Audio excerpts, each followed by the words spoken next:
So good afternoon, students. Today, our experiment is to determine the rigidity modulus of a material of a wire by dynamic method. The first thing we need to know what is meant by rigidity modulus. Within the elastic limit, rigidity modulus can be defined as the ratio of shear stress to shear strain. That is, rigidity modulus, if we define it by, or if we express it with eta, then it is equals to shear stress to shear strain. In other cases, like in case of Young modulus or bulk modulus, the force that has been applied is called normal force. So rigidity modulus can be defined as the ratio of shear stress to shear strain within the elastic limit. Now we have discussed about other elastic modulus like Young modulus, bulk modulus, these are them. Now we have in fact determined the rigidity modulus in the physics lab.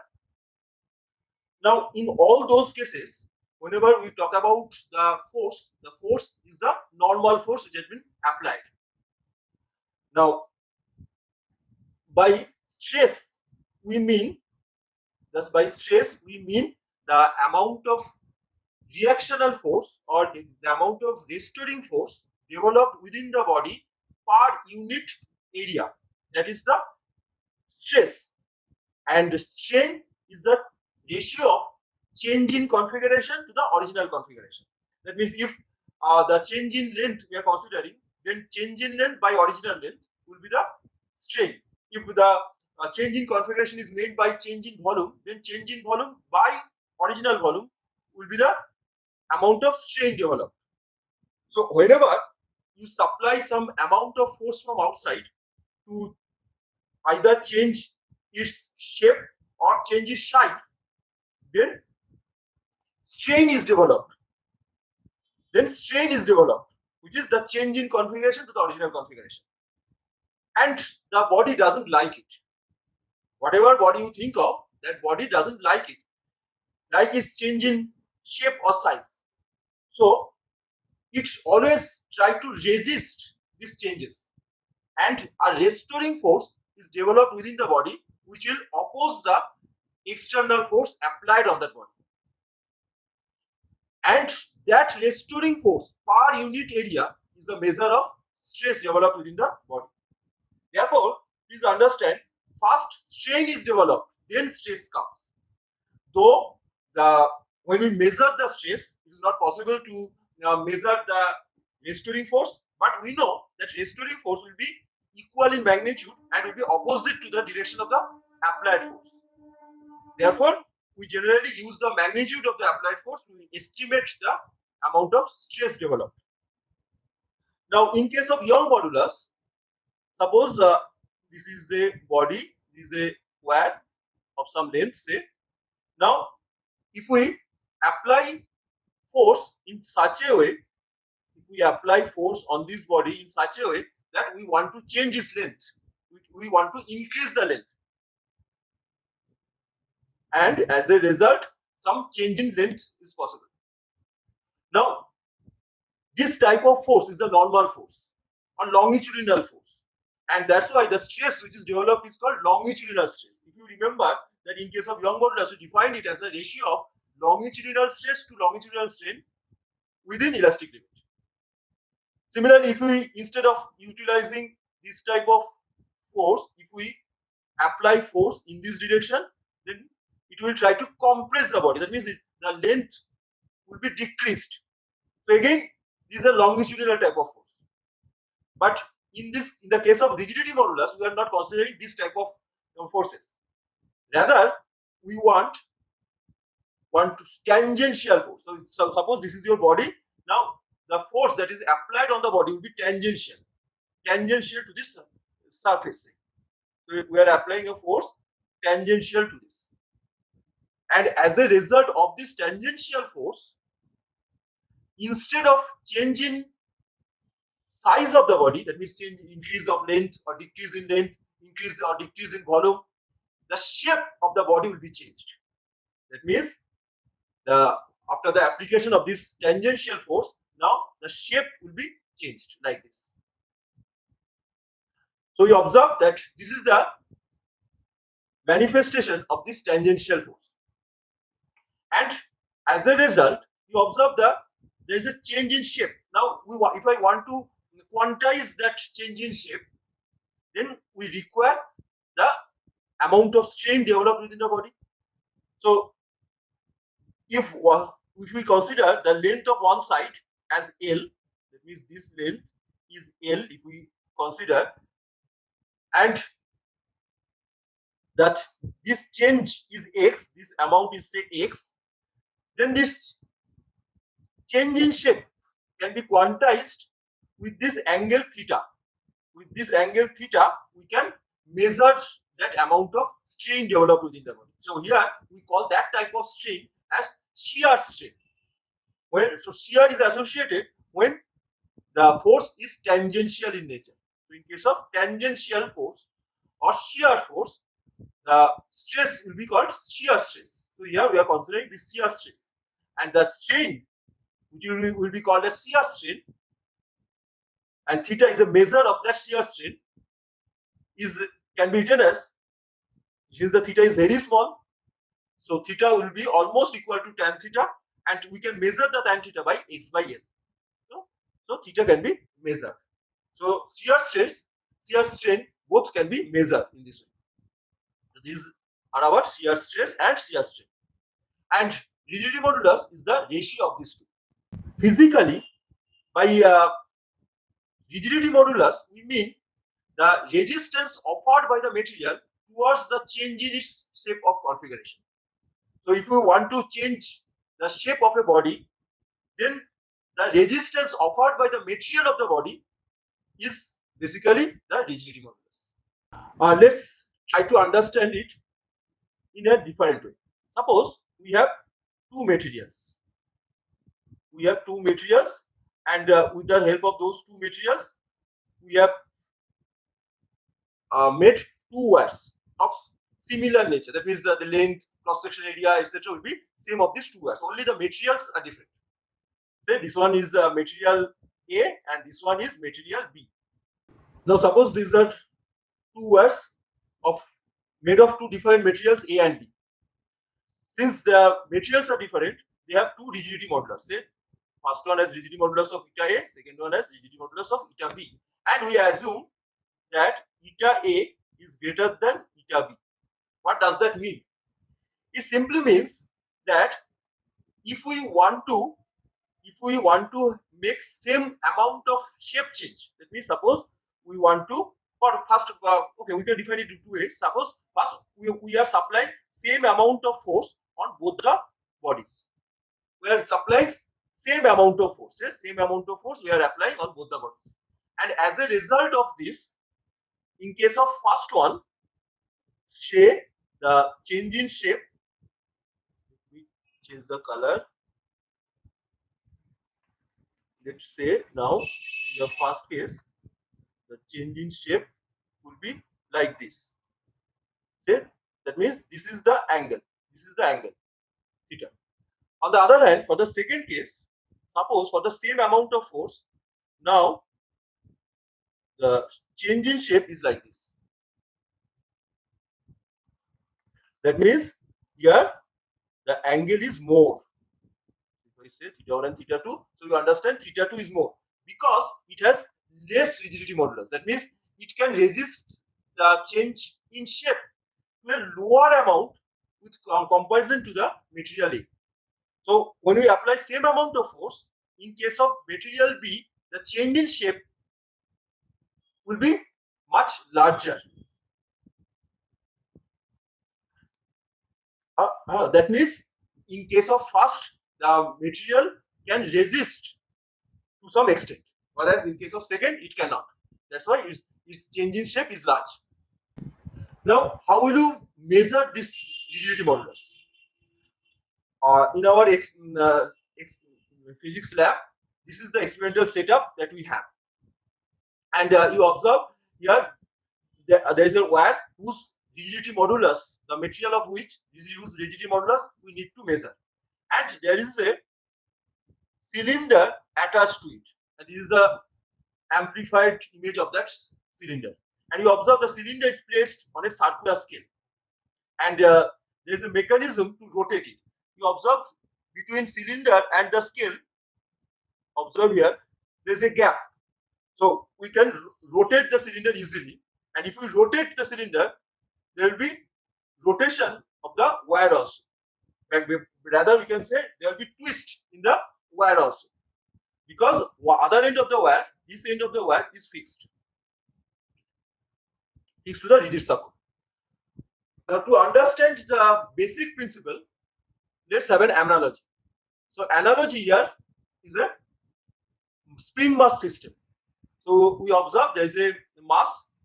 This is our mass, and the mass is attached to a spring, and the other end of the spring is fixed to a rigid support. So, there is a rigid support with which the other end of the spring is attached, and the one end of the spring is attached to this mass. Say the mass is M. Okay. Now, initially the body was at the equilibrium position. So, if we say this is the equilibrium position, so initially the body was at rest at this equilibrium position. That means if I draw it here, this was the equilibrium position. Then this was the position of the body initially. Okay. Now, you have applied a small amount of force in this direction on that rigid body. So whenever you have supplied a small amount of force, and that means you have give a small amount of force on this body, so that now the body is moved from this position to say here, or you have moved it a little bit more to here. Okay, along this line. That means suppose you have placed it here at this position by applying a small amount of force on it. Now, when the force is removed, and okay, by the way, whenever the material, whenever this body is placed here, then the spring which was attached to this support is elongated. Now the spring is elongated because you have displaced the body to some extent. So the spring will be elongated, but that is not the natural thing of that spring.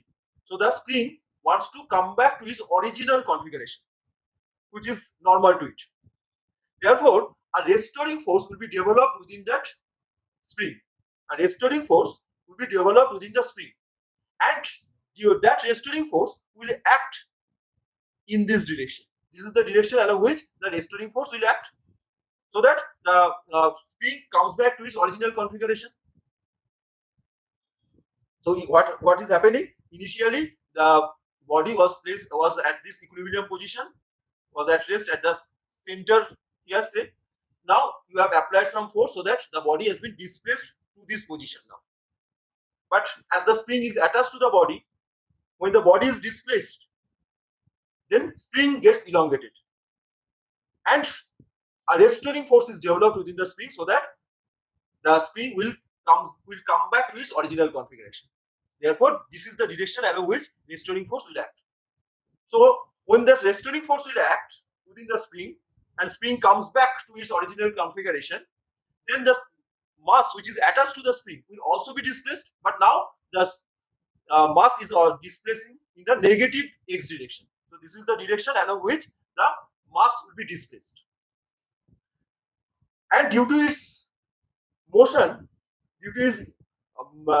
that means due to its inertia in motion, it will overshoot the equilibrium point. That means it will overshoot this point and goes to the left side to some extent. So you observe the animation, it overshoots the equilibrium and goes to the left to some extent. But when it comes to the left side, like this position, then you observe the spring gets contracted.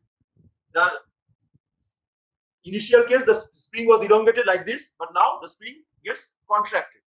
And as a result, again a restoring force will be developed within the spring, which resists this compression process.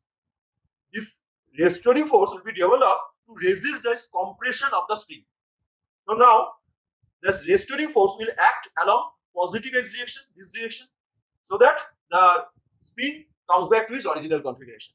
And again, since the spring goes to this original configuration, the mass which is attached to the spring will go from displaced position towards the equilibrium along positive x direction. So that was the displaced condition. Now the mass is going in the positive x direction, but again due to its inertia, it overshoots the equilibrium point and goes to right to some extent like this. And when it comes to the right side, the spring again gets elongated, and again restoring force will be developed. Again the body will move towards the negative x direction, and the process continues. And if there is no air resistance or any other type of resistance, then this simple harmonic motion will go on and on. So the process will continue like the animation which is shown here. So you observe the position of the this position shows the position of the mass and the restoring force developed within the spring. You observe these two are in opposite direction, of course. Now, if we try to write down the equation of motion, then mass into acceleration equals to the force here K, the spring constant, is a measure of that restoring force. And this can be written as this d2x dt2 is the acceleration equals to this. And this can be written as this thing, you can write it as d2x dt2 equals to minus omega square x, where omega square equals to k by m. Omega is the angular frequency, and from that we can find out time period of oscillation. So time period, which will be twice pi by omega. So time period we get as 2 pi by 2 pi into root over m by k. Therefore, we can say that time period of oscillation, you observe time period of oscillation is inversely proportional to 1 by root k. Inversely proportional to 1 by square root of k. That means k is inversely proportional to square of time period. Okay. Now, these things, this simple harmonic motion, you have studied in your class 11 or 12 standard. Now, this is our analogy. In our case, instead of the spring, we have a wire whose rigidity modulus we need to estimate. Instead of that mass, we have a cylinder here. Okay. Now, what is done here? You observe one end of the spring, one end of the string is attached to this rigid support. This is the rigid support, and the wire is attached to that support, and other end of that wire is connected with this cylinder. Now, what we do here, we give a small rotation of the cylinder. Suppose we are giving a rotation along this direction, and when the cylinder is rotated in that direction, it will twist the wire attached to it. So it will twist the wire which is attached to the cylinder. So you are changing the configuration, original configuration of that wire, which is not normal. So our restoring force will be developed within the material of the wire, which will oppose that change, in configuration. Therefore, the restoring force which will be developed will be in this direction.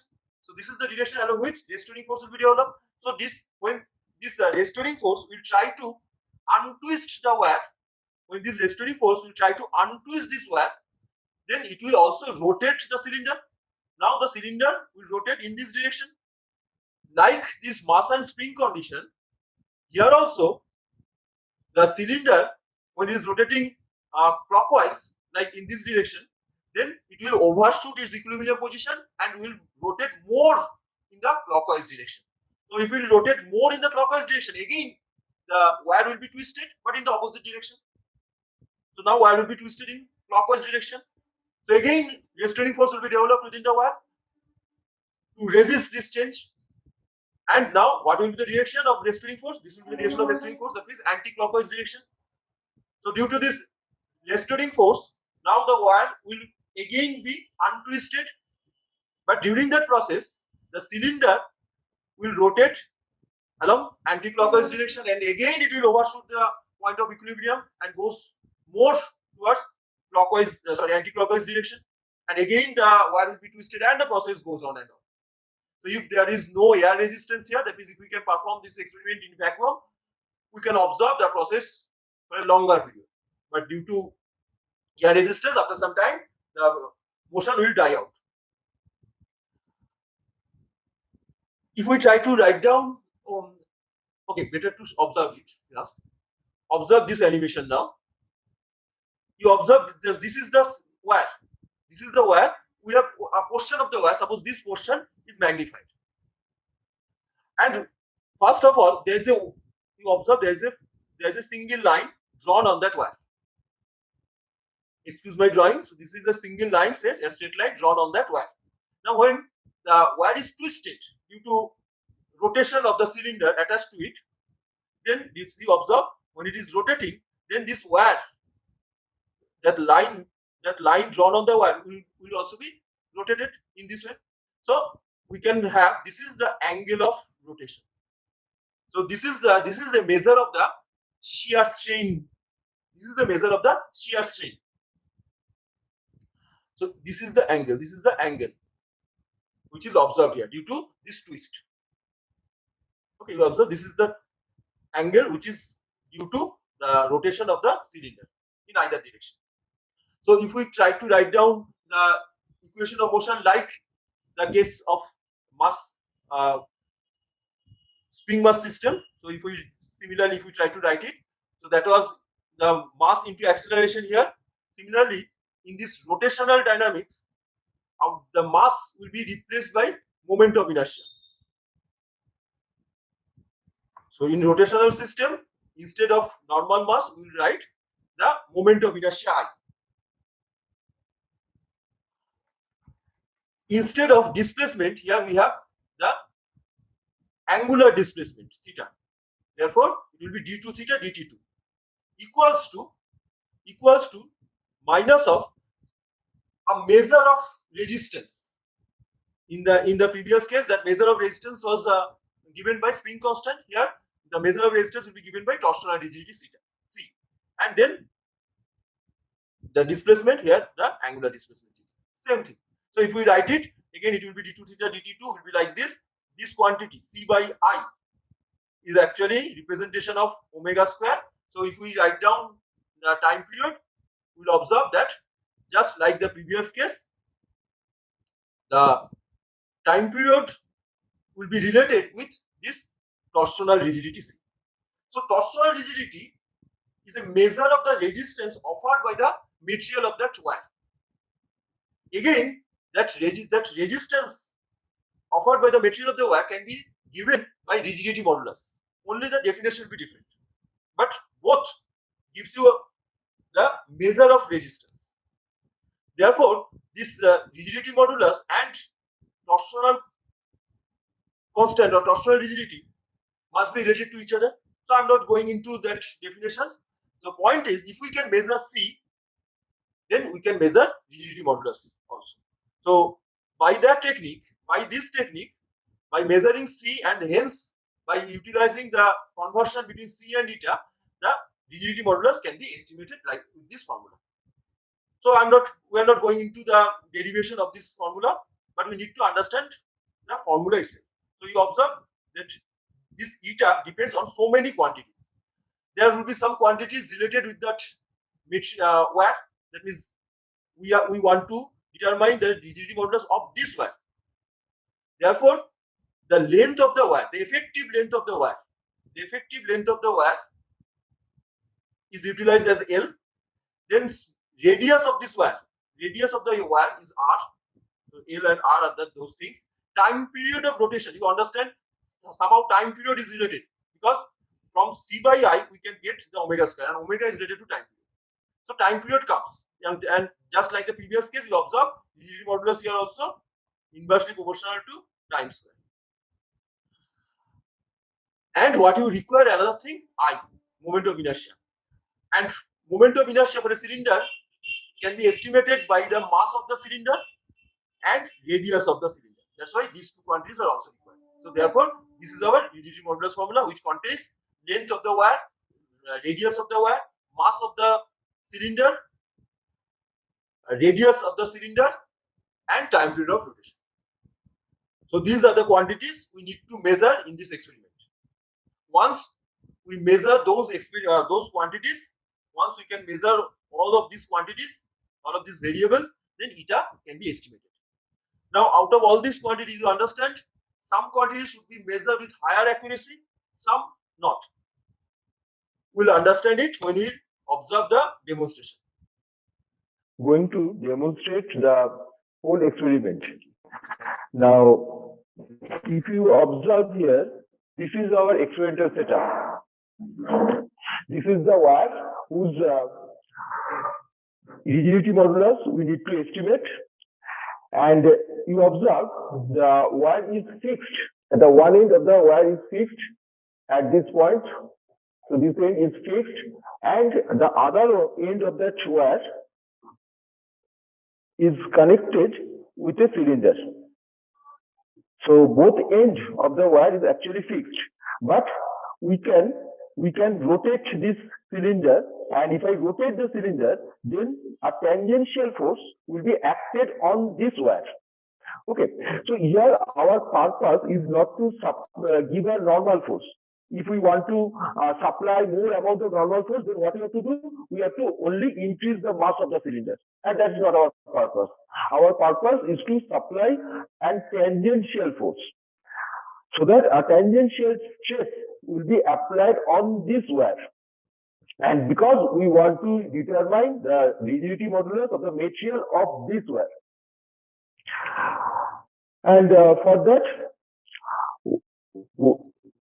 we are using the dynamic method where we can twist, we can rotate this cylinder, and with this rotation of the cylinder, we can estimate the time period of oscillation, and from that, as it was discussed in theory, we can estimate the rigidity modulus. Now, if you check the working formula of the rigidity modulus, it is 4 pi L, L being the length of the wire. That means we need to estimate the length of this wire. Next, what we require is 4 pi L capital M capital R square by small r to the power 4 T square, where M is the mass of the cylinder, that means mass of this cylinder, and it is supplied. So for us, we'll treat the mass of the cylinder as constant because we are not measuring it. It is simply given to us. So we'll say it is constant. Then we require to estimate the radius of the cylinder. So this one, the capital R is the radius of the cylinder. So we need to measure the radius of this cylinder. And for that, we can first estimate the diameter of the cylinder. We will estimate the diameter of the cylinder. Then what we require? We require the radius of the wire itself. That means again, we will first measure the diameter of this wire, and from that we can estimate the radius. And the last but not the least, the time period of oscillation. That means whenever this cylinder is rotated, then we can estimate the time period of oscillation. We'll come one by one. So first, we'll try to measure the length of the wire. This is a straightforward process. So what we'll do, we'll take any type of string, like I am taking a string like this, because I cannot place the meter scale on this wire. It will be tilted in that case. So what we'll do, I'll place one end of this wire at the initial part of the wire.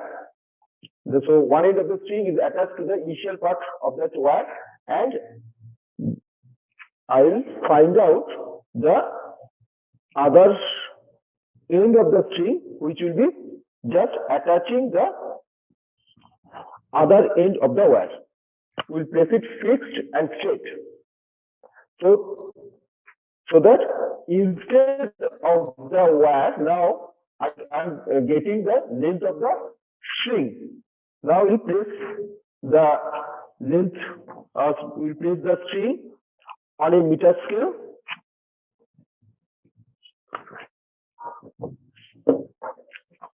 So I place one end at say 10 centimeter of the scale. So one end is placed at 10 centimeter of the scale. So one end is placed at 10 centimeter. Just after the knot, I am measuring just from the after the knot point. So this is the point. So it is at 10. Now I will check the other portion of the string. If you observe it carefully, This is the other end. So it is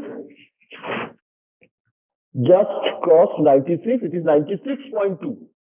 It is 96.2. So we have started from 10 and the other end is at 96.2. So what is the length of the string? We observe it is 96.2 minus 10, that is 86.2 centimeters. So by this way, we can measure the length of the wire with the help of the length of the string. Now we'll do this process it thrice in total to avoid observational error, human error, and if there is any random error exist. So we'll do the same process 3 times. So in each case, we'll measure the length of the wire and it will vary to some extent. So then, or it may not, depending on how you are measuring it. Then from the average of these 3, we can estimate the length of the wire. So length of the wire is determined. Next, we'll try to measure the diameter of the cylinder. So diameter of the cylinder. Now the point is, whenever we are trying to measure the length of the wire, we have used a normal meter scale whose least count is 0.1 centimeter. We know it. The smallest value that can be measured with the help of a meter scale is 0.1 centimeter. We cannot measure anything less than that. But that was sufficient because our measured value was above 80 centimeters. So with respect to that value, 0.1 centimeter is really very small. So it will not introduce much amount of error. On the other hand, hopefully you understand the diameter of the cylinder is much smaller. So in this case, if I use a normal scale for this measurement, though placement of that scale will be very difficult, whatever. But the point I want to make that I cannot use any instrument for the measurement of diameter of the cylinder whose least count is say 0.1 centimeter, because that will be an erroneous measurement. Moreover, if you check your working formula, you observe that in the formula R has the power of 2. R square, capital R square is written. That means whenever you are trying to find out the proportion error in measurement of rigidity modulus, that is delta eta by eta. That means if you just partially differentiate both sides, then you will get delta eta by eta on left hand side, and on right hand side you will get several quantities, and for R you will get twice delta R by R. What is delta R by R? Delta R by R is the proportional error in measurement of radius of the cylinder. But you observe 2 is multiplied with it. So whatever will be the value delta R by R, that will be multiplied with 2. So net effect will be increased. Net effect is twice of that value. That means the point is that we need to measure it more accurately than the length of the wire. Therefore, we need to use a device which has more accuracy. That means with least count will be smaller than the previous instrument, that is normal scale. So for that, we are using a slide calipers. We have used slide calipers before during the determination of Young's modulus. So here we are using the same slide calipers. And if we look at it, when the 2 jaws are closed completely, you observe this is your linear scale, this is the linear scale, this is the linear scale in centimeter, and what will be the smallest value of the linear scale? You observe between say 4 and 5. Between 4 and 5, how many divisions are there? 10 divisions. So value of one smallest division in linear scale is 0.1 centimeter, just like normal scale. So least count or smallest division of the linear scale is 0.1 centimeter. But we are not satisfied with it. We need to decrease this value. So that's why we are using a vernier. So you observe there is a vernier attached to it. You observe this one, the lower part, this part. This is there is a vernier attached to it. You observe how many lines are there? 10 lines are there. 10 lines are there. And when the jaws are completely closed, then the first line of vernier is coinciding with the zero line of the linear scale. First line of the vernier is coinciding with the zero of the main scale, zero of the linear scale. And when we have discussed the use of vernier, then we know that verniers are so designed that whatever be the number of lines in the vernier, that will coincide with one less number of main scale. That means if we have 20 divisions in the vernier, then 20th division will coincide with 19th of the main scale.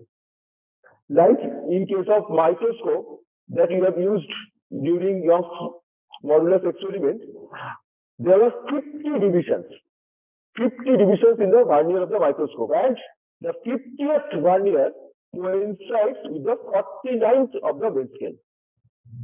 So here, how many verniers we have? We have 10 verniers.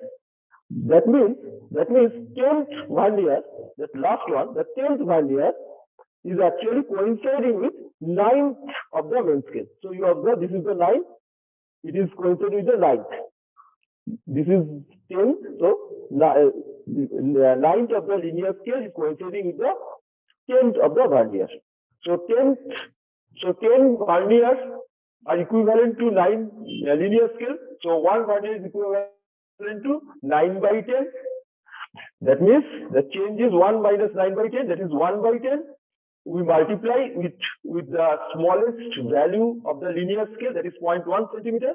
So 0.1 into 1 by 10, 0.01 centimeter is the vernier constant. We have determined it before, so just a quick revision. So vernier constant of this slide calipers comes out to be 0.01 centimeter. So now we observe initially when we are using the normal scale for the measurement of length of the wire, then the smallest division that can be smallest value that can be measured was 0.1 centimeter. But now with the help of this slide caliper, the smallest value that can be measured is now 0.01 centimeter. So now we can use this slide calipers for our measurement. How will you do that?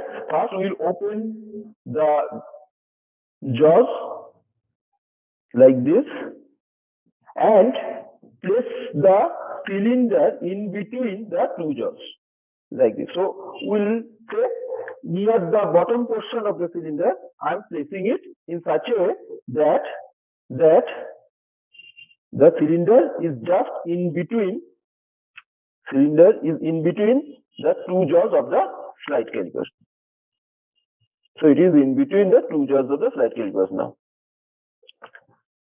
Okay. So it is in between the two jaws. So now under that condition, we will try to measure the reading of the linear scale as well as that of vernier. Let's take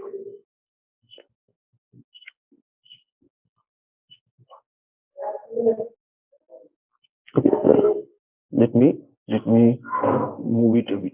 That will be better. Now you observe. So you observe, this is our vernier, the lower part. The lower portion is the vernier. So this is the vernier. Okay. Now check the position of the first vernier. Check the position of the first vernier. You observe the first vernier just crosses 6.3 centimeters of the linear scale. Check it. It is after this line. Sorry, this one is 6. This one is 6. So the first line of the vernier crosses 6.3 centimeter. So of the main scale or linear scale. Therefore, reading of the main scale or linear scale will be 6.3 centimeters. I am repeating it again. The first line of the vernier has just crossed 6.3 centimeter of the linear scale. This is the first line of the vernier, and it just crosses the 6.3 centimeters of the main scale or linear scale.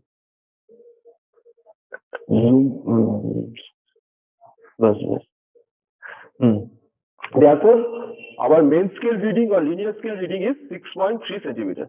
Next, we need to find out the vernier because we can observe that first line does not coincide with the 6.3. It just crosses. That means the actual value should be greater than 6.3.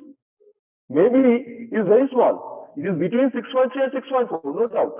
But we can add some extra digit after 6.3. So how will you do that? We'll check out of these 10 verniers,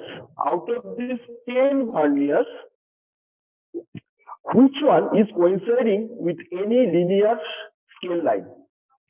So we have 10 verniers. Which of that 10 verniers is actually coinciding with any linear scale line? So you observe fourth of the verniers. This is the fourth. The fourth of the vernier is actually coinciding with a linear scale line. Therefore, the vernier reading is 4. But what is the value? The value is 4 into vernier constant of the instrument. And vernier constant, we have already know that it is 0.01 centimeter. That is 4 into 0.01 centimeter. That is 0.04 centimeter will be the value for vernier reading. So total reading, linear was 6.3 plus vernier 0.04. So total is 6.34. So it is in between 6.3 and 6.4. But our accuracy has been improved. Instead of 6.3, now we can say 6.34. So accuracy has been improved. So reading is 6.34. How we have done it? We have measured the main scale value. How we have measured the main scale value? We have checked the position of the first line of the vernier. The first line of the vernier just crosses 6.3 centimeters. So main scale reading is 6.3. Then we have checked which of this vernier, we have 10 verniers, which of this 10 verniers is actually coinciding with any linear scale line. And we have observed that the fourth of the vernier is actually coinciding. So reading is 4, value will be 4 into 0.01, that is 0.04. We add these two. So 6.3 plus 0.04, 6.34 centimeter. So we have measured the reading under this condition. So what we have done, we have placed the slide caliper near the bottom portion of the cylinder, and under that case, we have measured it. Now what we do, we'll open it again near the lower end, we'll find out a position which is at 90 degrees with the previous position. That means if that was the initial case where we have measured the diameter of the cylinder, now we will measure at a position which is perpendicular to the previous case, at a right angle to the previous case. So right angle to the previous case. So this will be the position. If this is 1, this will be other. If you say this is 1, that will be other. If you have said this is 1 reading, then other will be this. So it is your choice. So point is, at near the lower end of the cylinder, we will try to measure the main scale, vernier, and total for 2 positions which are at 90 degrees each other. Okay. Then we'll repeat it for the mid position. That means we'll now place the slide caliper near the middle portion of the cylinder. We will again estimate the main scale reading, the vernier reading, and hence total.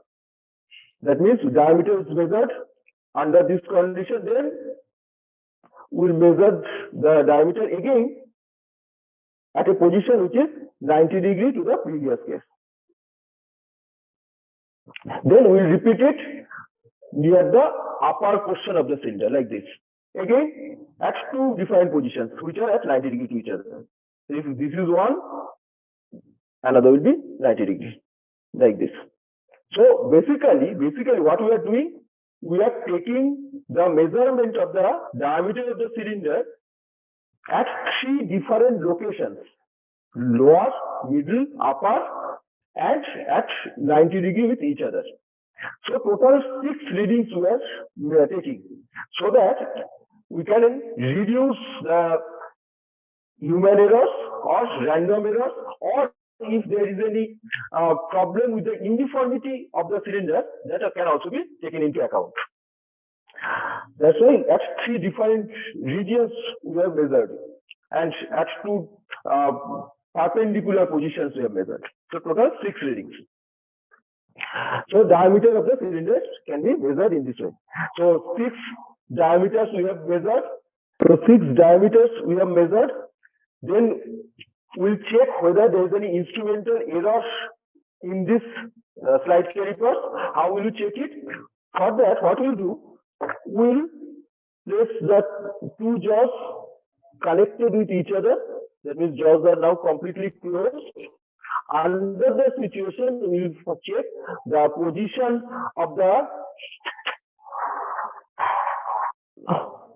Under that case, we will find out the position of the first line of the vernier. If we observe that first line of the vernier is coinciding with the 0 of the main scale, if we observe the first line of the vernier is coinciding with the 0 of the main scale, then there is no error in that instrument.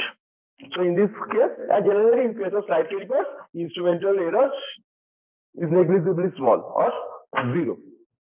So we have no error. Therefore, what we can do, we go from the 6 readings of the diameter of the cylinder, we can take the average. That means we will add these 6 readings, divide by 6 to get the average value. And then if I divide it by 2, we will get the radius of the cylinder. So that's done. Next, we need to find out radius of the wire. That is difficult, because now you can understand the radius of the wire is very small. In fact, the diameter will be of the order of 0.1 centimeters. So it's very small. So which type of instrument should be used?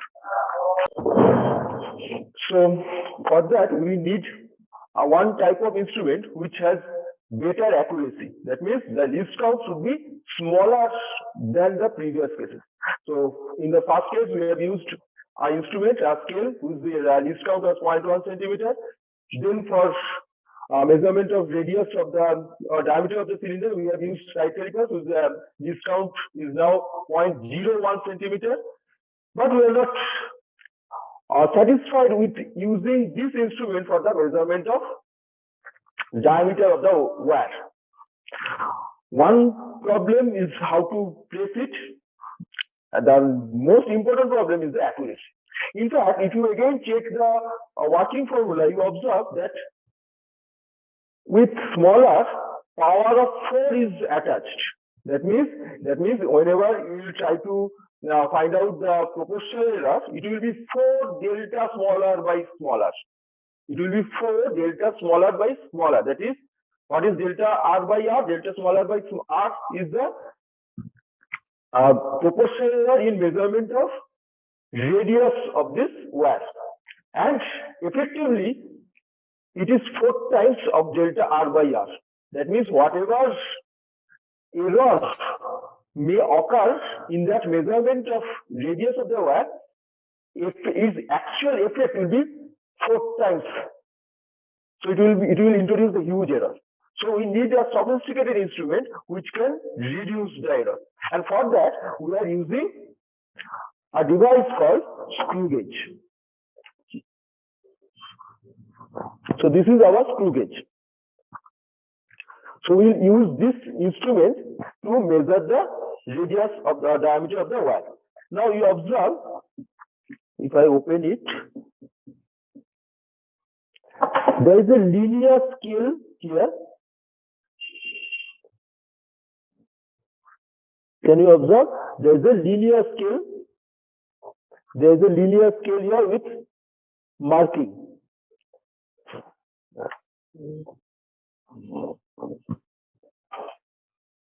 Just a second.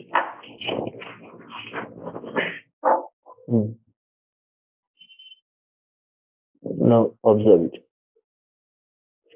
There is a horizontal line here, a baseline, and some markings are there with 0, 1, 2, 3. That means between, you can see 0, 5, 10, etc. So between 0 and 5, how many lines are there? 5 lines.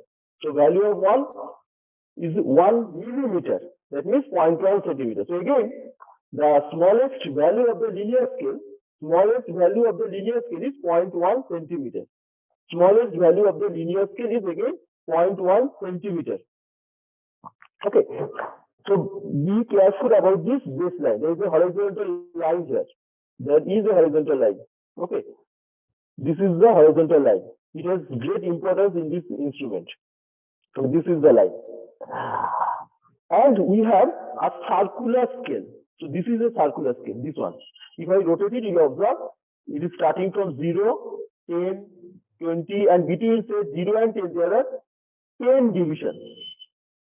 Between 0 and 10, there are 10 divisions.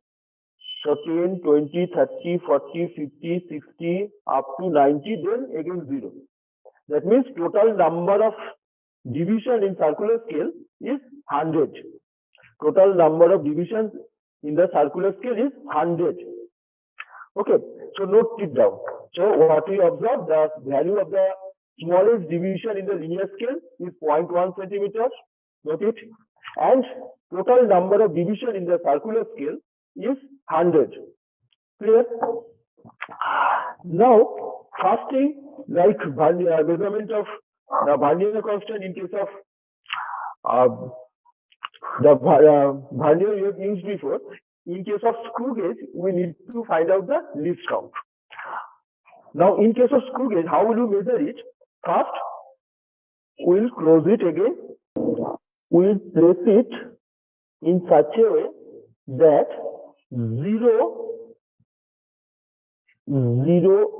of the circular, you observe now, 0 of the circular is now aligned with the baseline. 0 of the circular is aligned with the baseline. Or okay, make it larger, then it will be easier for you. Say this one. Or this one. Now check. Now the baseline is visible. The baseline is visible. So we are now placing 0 line, that means 0 of the circular aligned with the baseline. 0 of the circular is aligned with the baseline. Now check the value in the value that is observed in this linear scale. It has crossed 1. You observed? That means 1 centimeter is crossed. 10 millimeters. You can 10 millimeters per line is visible. Okay. Now what we'll do? We'll rotate the circular scale for one complete rotation. That means 0 to 0. So I'm rotating it 0 to 10, 20, etc. up to 90 and then 0 again. And in doing so, now you observe. Just a second, let us focus it.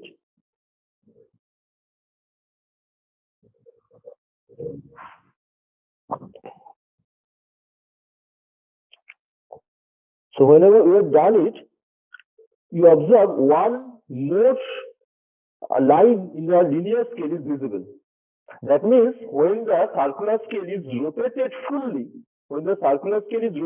fully, then one line of the main scale is shifted. And we know what is the value of one line of the main scale, 0.1 centimeter. So that value is called pitch of the instrument. So pitch means the value of the linear scale shifted due to rotation of the circular scale fully. If we rotate the circular scale fully for one complete rotation of the circular scale, what will be the value changed in the linear scale? That is called pitch. So here pitch is 0.1 centimeter. So please note down the pitch of the instrument is 0.1 centimeter. Now least count of the instrument, least count of a screw gauge is pitch by number of circular scale division. I am repeating it again. The least count of a screw gauge is pitch by total number of circular scale divisions. Therefore, it is 0.1 by 100 centimeters, that is 0.001 centimeters. So you observe, in case of slide calipers, our smallest value that can be measured is 0.01 centimeter. That was the Vernier constant. But in this case, the least count, that is the smallest value that can be measured with this instrument, will be 0.001 centimeters. Accuracy has been improved. So you have obtained that type of accuracy in microscope also, where the Vernier constant was 0.001. But with the help of this small device, you can have the same amount of accuracy. Okay, another thing we need to know is there any instrumental errors in this case, and how to observe it? For that, first thing, we will again close the two jaws. So jaws are now closed completely. So this is the open case. Now we have closed it. The jaws are now closed. So under that condition, ideally, zero of the circular scale should align with the baseline. That means that horizontal line you have observed on that linear scale.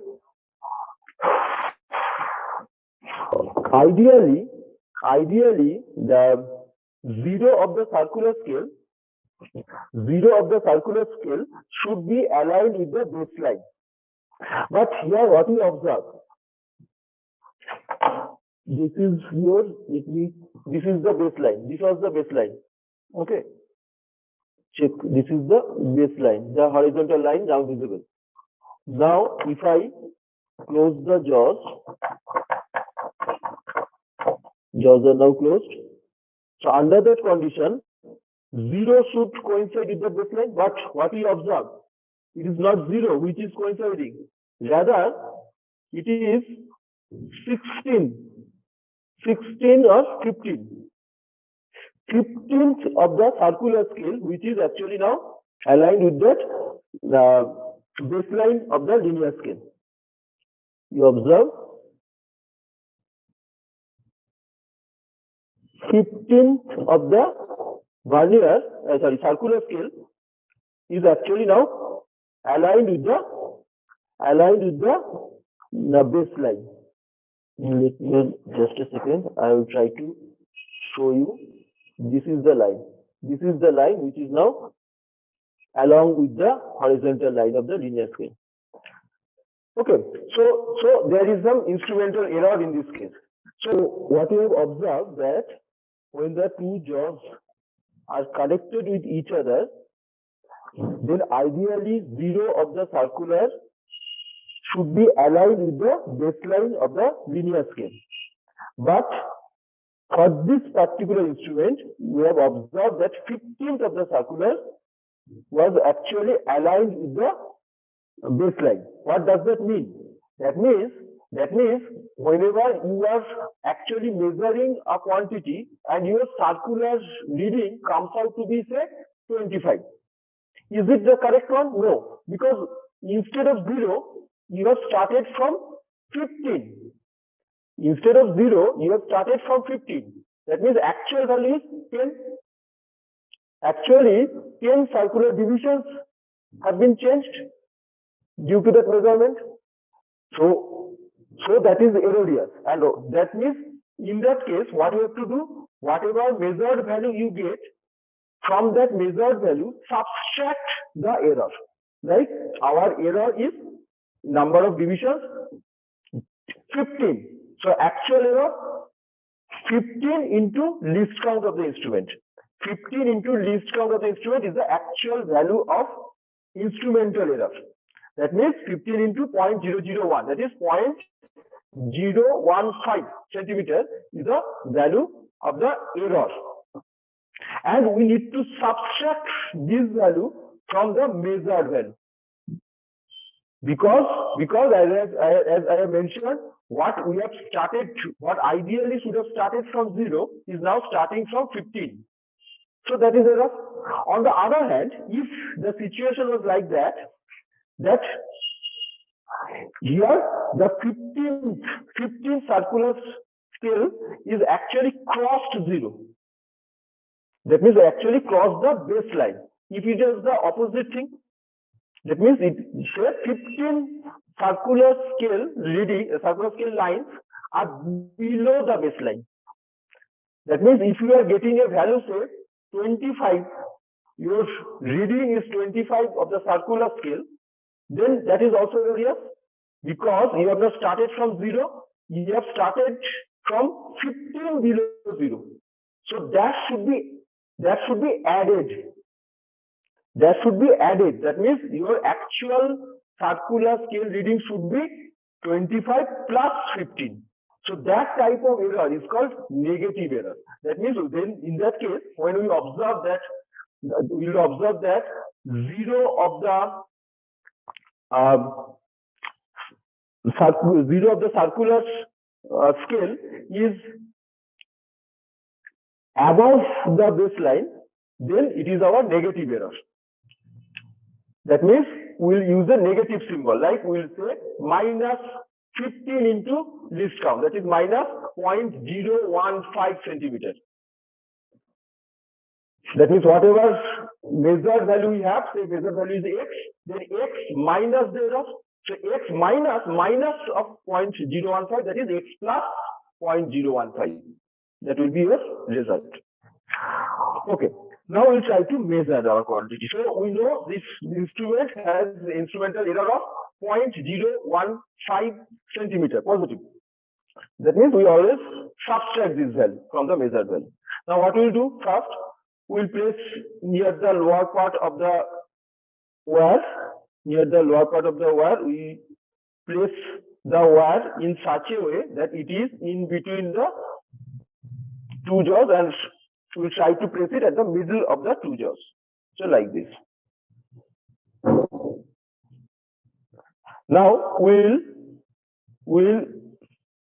rotate this part to make it tight. Okay, done. So now it is fixed. Under that condition, we will try to measure the linear scale and vernier scale. How will you find out the linear scale? We will observe how many lines of the linear scale is visible. How many linear scale lines are visible? You observe only one line after 0 is visible. And we know value of one line is 1 millimeter, that is 0.1 centimeter. So value of linear scale is 0.1 centimeter. So linear scale reading is 0.1 centimeter. So linear scale reading is 0.1 centimeter. Next, we need to find out the circular scale reading. For that again, we'll observe out of these 100 circular lines, which one is aligned with the baseline.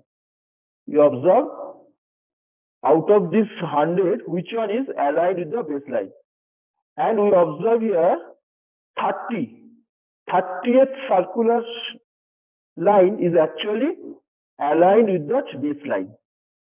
So this is the baseline, this is the baseline, this is the baseline, this is the baseline. So the baseline is aligned with 30th of the circular scale line. So our reading is 30. Reading of the circular scale is 30. And value 30 into least count, that is 30 into 0.001 centimeter. So total will be 0.1, the linear scale value, 0.1 plus 30 into 0.001. That is 0.1 30, that will be in centimeter, that will be your total reading. So that will be the diameter of this wire. So diameter is 0.130 centimeter. So we can measure up to 3 decimal points. Next, what we'll do, just like the measurement of diameter of the cylinder, we'll now place it near that same location, only at 90-degree position, at right angle to the previous position, and do the same process. That means again, under that condition, we'll measure the linear scale reading. That means how many linear lines are visible. Then we'll find out the circular scale reading. That means which of the circular scale line is aligned with the baseline, and then we'll add it to get the total reading. And we'll do this at again 3 different locations. One was at the near portion, the bottom portion of the wire. Next, we will repeat it at the middle portion. So at this position, say, we will measure it and at 90 degrees. So if I measure one here, another will be at 90 degree position. If I measure one like this, another will be at 90 degree position like this. And another at the higher location, say at the upper portion of the wire. Again, if there is some problem in the uniformity of the wire, that can be taken into account. So here, if I measure one, another can be measured like this. If I measure one like this, I can measure another like this. So that is 2 positions at each location. So total readings again 6. So we'll measure 6 diameter positions. That means we will measure the diameter of this wire at 3 defined locations, and at each location at 90 degrees from each other.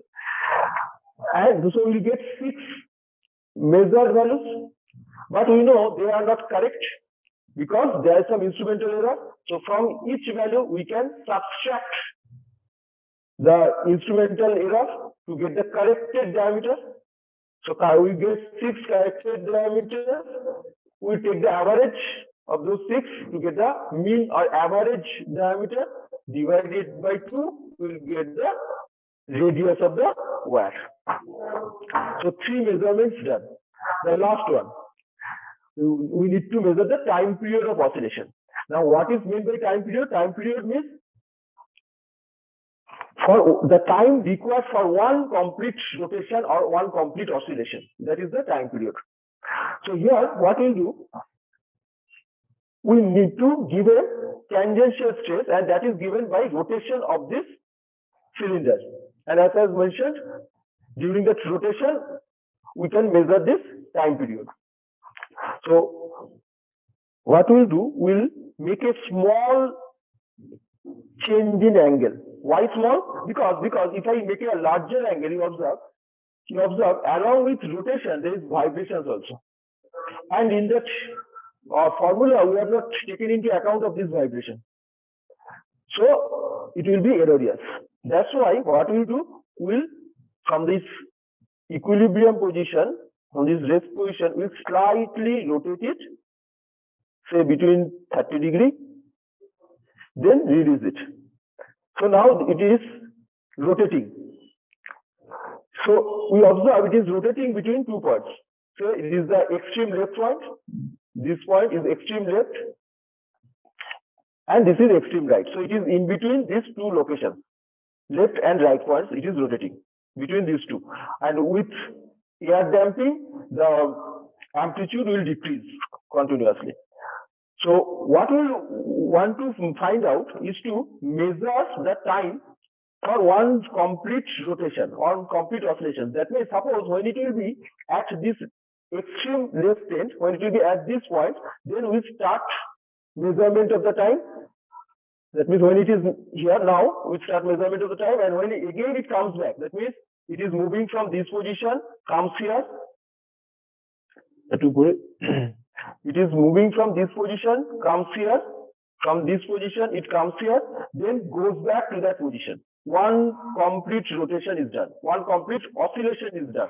One complete oscillation is done. When it starts from this end, comes here, again comes back. So one complete oscillation is done now. So we need to measure that time. And how will you do that? For that, we'll use a stopwatch. So this is our stopwatch. If I press this button, it will start, and from that, let me reset it.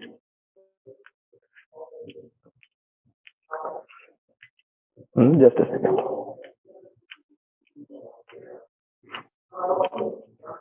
This is giving some error. So this is the 0. Now, when we press it, it will start measuring the time, and with the help of that same knob, we can stop it. So now it shows 5.62 seconds. It is 5.62 seconds. That means the smallest value that can be measured is 0.01 seconds with this stopwatch, 0.01 second, because now it is 5.62 seconds. Now it is 7.02 seconds. Okay, so we can measure it, and with the help of this one, we can reset it. Like we can now reset to 0. So now think how difficult it is to measure time for one oscillation. I'm again start rotating it. So now what we'll do, when it is at the extreme left end, we'll start the watch. When it will come back to that end again, we'll stop it. Now I'm trying to do it. According to my calculation, it is showing 1.44 seconds. That means time period of oscillation is 1.44 seconds. But is it correct? Have I started the watch only when the tip, only when this pointer was at the extreme left? Am I sure that I have stopped it when again the pointer comes back to the extreme left? That means the starting and stoppage of the watch should be exactly at that time when the pointer was at extreme left. We cannot measure it so accurately. So there will be a huge amount of human error. Roughly say 0.5 seconds, that would be the human error. If I practice it, it can be reduced to say 0.3 seconds. But with respect to 1.4 seconds, 0.3 seconds is large enough.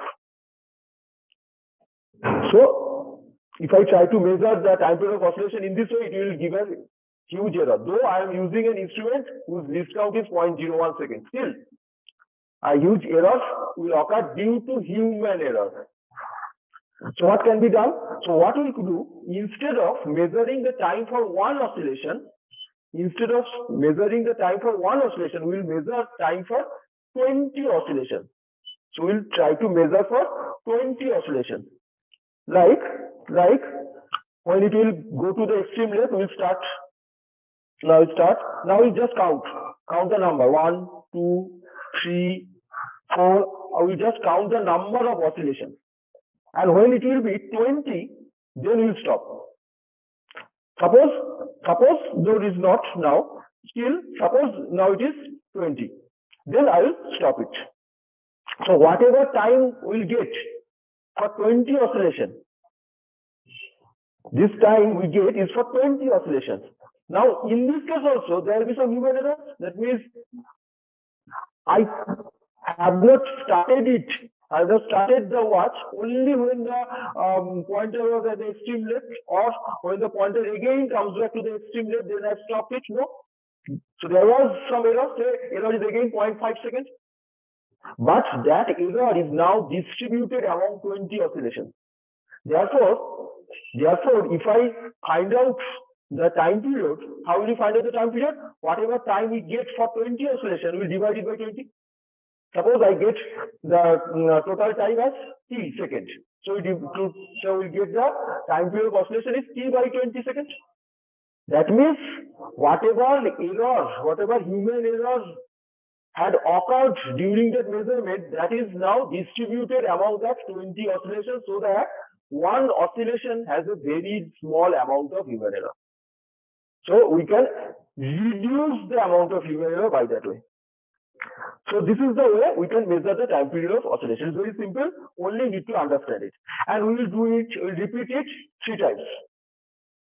So that the error can be more minimized.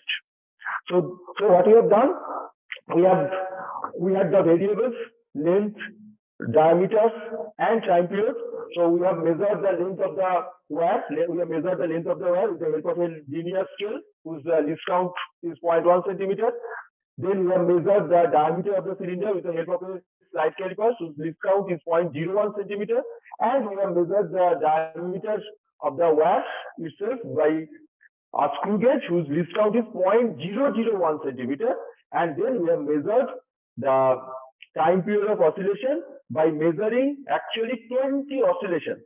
That means we have measured the time for 20 oscillations and divide the time by 20 to get the time period for one oscillation.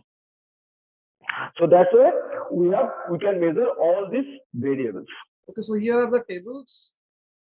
So first is the length of the wire. As sir was mentioning, we have to measure the length of the wire thrice so as to reduce the random errors.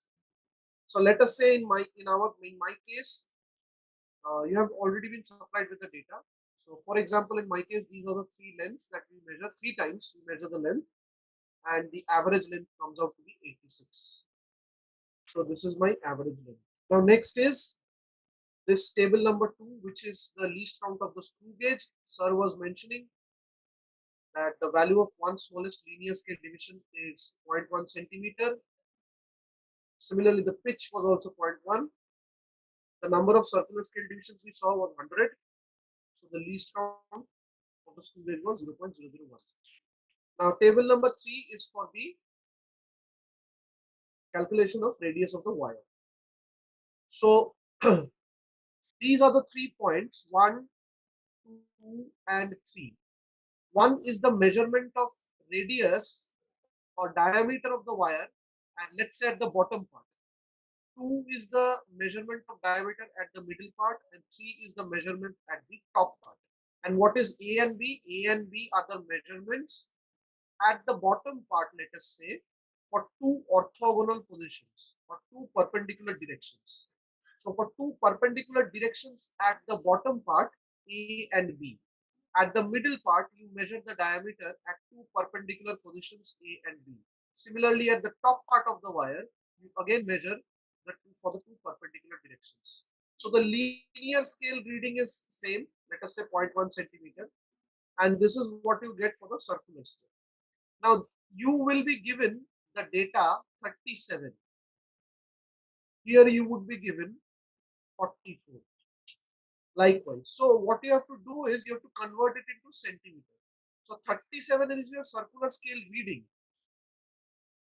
So to convert it into centimeter, you have to multiply it with the least count. That is, you have to multiply 37 by 0.001. This, the least count. And you would get 0.037. Similarly, 44 needs to be multiplied by 0.001 and you would get this. Next thing, you need to add these two.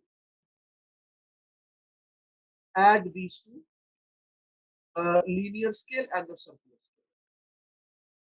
And you would arrive at 0.137, 0.144. So 6 readings in all. These are the 6 readings for the diameter. Now there might be an instrumental error in the screw gauge. In my case, the instrumental error is 21. And it is a positive error. It is a positive error. Always remember, error needs to be subtracted. So if I have a 21 instrumental error, if I want to convert it into centimeter, what I need to do is 21 into 0.001. So that is 0.021. That is my instrumental error. I have to subtract the instrumental error from all the readings. Subtract the instrumental error to give the true reading.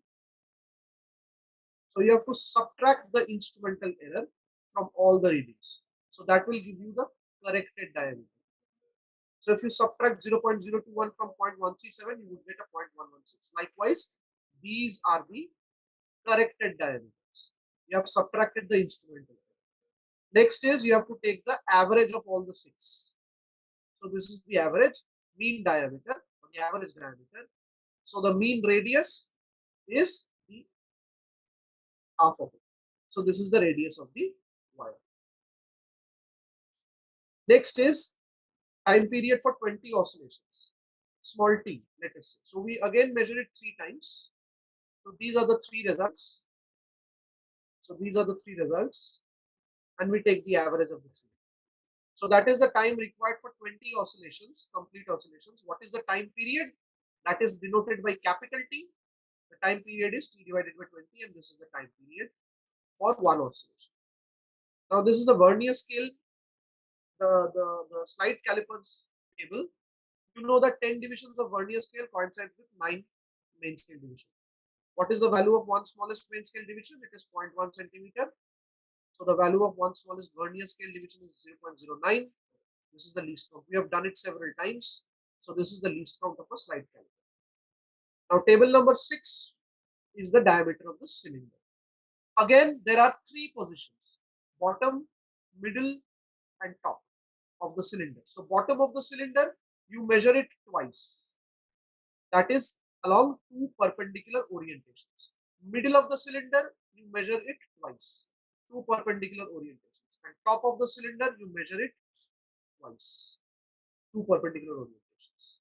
So let us say this is my main scale reading. Every time it is 5. And this is the vernier scale. Your reading would be supplied as 8, 7, like this. You have to multiply it with the least count, 0.01 for the slide caliper, so that you get a 0.08. Again, 7 into 0.01. This is the least count. So you will be supplied with just the reading of the vernier scale. In order to convert it into, this should be in centimeters. In order to convert it into centimeter, you need to multiply it by the least count. Then you have to add the 2, the main scale and the vernier scale. Add all the 2, all these, you get 6 readings for the diameter of the cylinder. Mean diameter is this. Take the average of all the 6. Instrumental error generally for a slide caliper is 0. So the corrected diameter is also this. The radius is r. So this is the radius of the cylinder r. So what I'm trying to say is, you would get this is the circular scale. Just a second. This is the circular scale. CS means the circular scale reading. So you would be supplied, look at your data table. Let us say in my case, I would be supplied, I would have the reading as, I would have the reading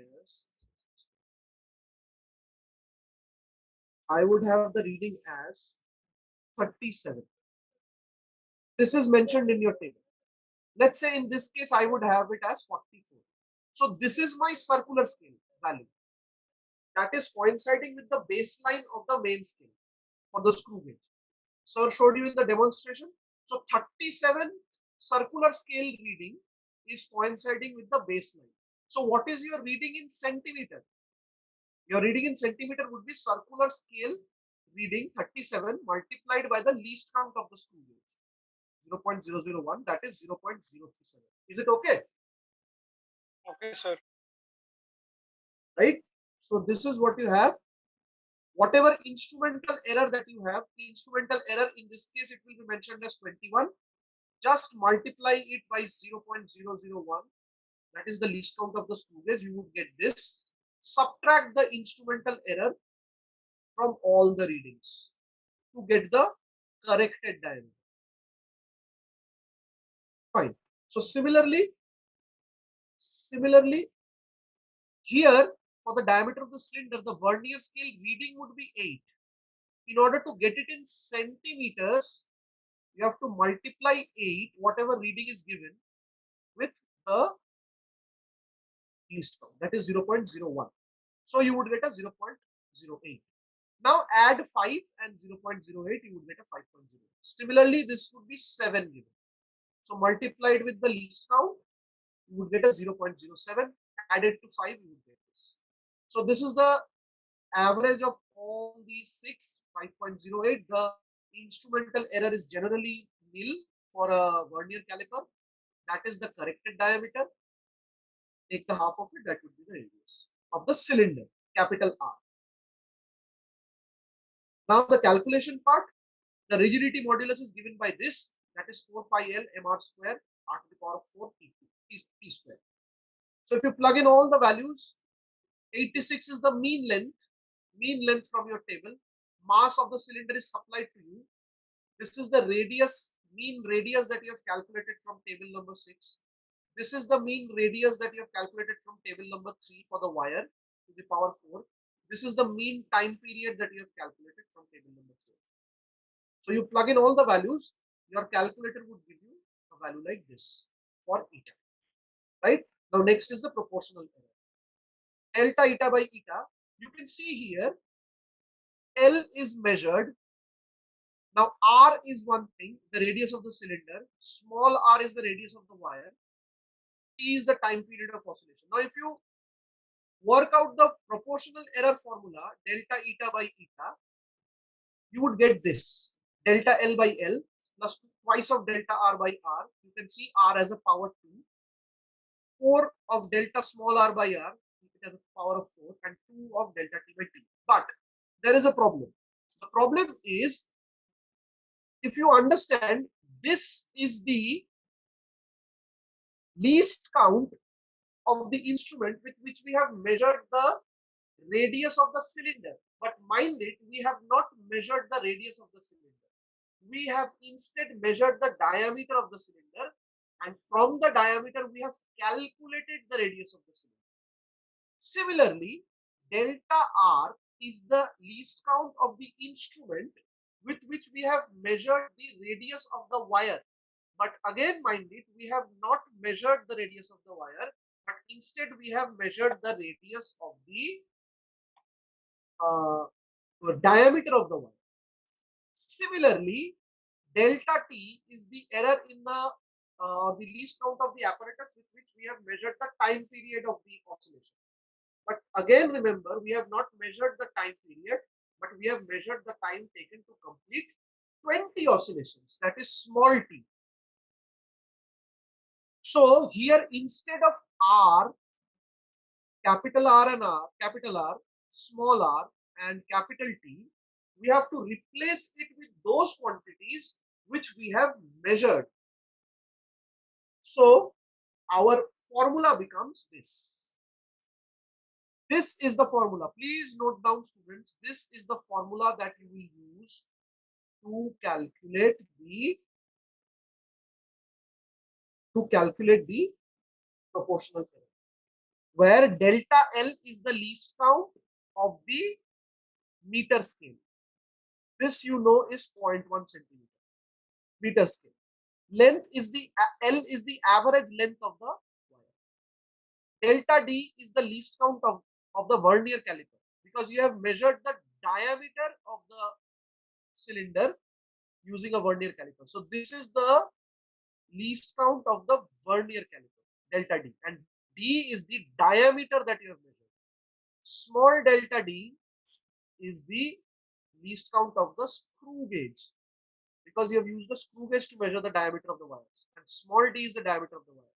Delta T is the least count of the stopwatch, and that is 0.01 second, and small t is the time taken to complete 20 oscillations. And if you look at the table, then, and if you plug in the values, you see average length was 86. The average diameter of the cylinder was 5.08. The average diameter of the wire was 0.119, and the time taken for, and the time for 20 oscillation was 20.3. Please understand, in the formula for calculation of eta, it is the radius of the cylinder, the radius of the wire, and the time period of oscillation that is mattering. But for proportional error calculation, it is the diameter of the cylinder, the diameter of the wire, and the 20 oscillation time taken that is mattering. So if you put in all the values, then you get, say for example, 0.0397. So that is the proportional error. So if this is the proportional error, what is the absolute error? the absolute error is the proportional error into the modulus of rigidity value. And this is the proportional error. This is the modulus of rigidity value. My suggestion is keep this constant. Keep this 10 to the power of 11 there. Keep this 10 to the power of 11 there. Do not work with this 10 to the power of 11. Now, if you multiply these two, you would get a point. You would get a 0.312 into 10 to the power of 11. Please mind this would be 10 to the power of 11. This would be 10 to the power. This would be on top, please. 10 to the power of 11. Right? So, if you add and subtract with this, you can see this. If you add and subtract, you see that it is the 8, this one, the digit just after the decimal point, that is getting affected. So you cannot write after it. So just truncate it up to 8. That is 7.8 with a bar plus minus 0.3 into 10 to the power of 11 times per second.